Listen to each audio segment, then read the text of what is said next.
Why does your succulent suddenly look weirdly tall? Rosette succulents like echeveria, sempervivum, and many sedum varieties are naturally compact and layered close to the soil. When they don't receive enough strong light, they begin stretching upward toward brightness. This stretching is called etiolation, and it's the main reason a once tight plant becomes tall with gaps. What causes the stretching? Indoor succulents kept on shelves, tables, or dim corners often receive far less light than they need. Warm temperatures combined with regular watering can accelerate the upward growth, making stems longer and leaves spaced farther apart. Can it become compact again? Once a succulent stem stretches, it cannot shrink back, even if lighting improves.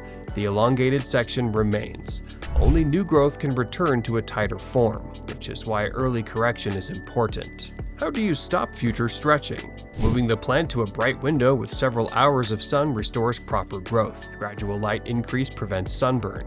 Where sunlight is limited, a close overhead grow light can provide the intensity needed for compact leaves. How to fix the appearance? Leggy echeveria or similar rosette types can be reset by cutting the top and rerooting it in fast-draining soil. The remaining base usually produces new offsets, and removed leaves can grow baby plants, turning one stretched specimen into several compact ones. What's the key takeaway? Succulents grow tall not from poor care, but from searching for light.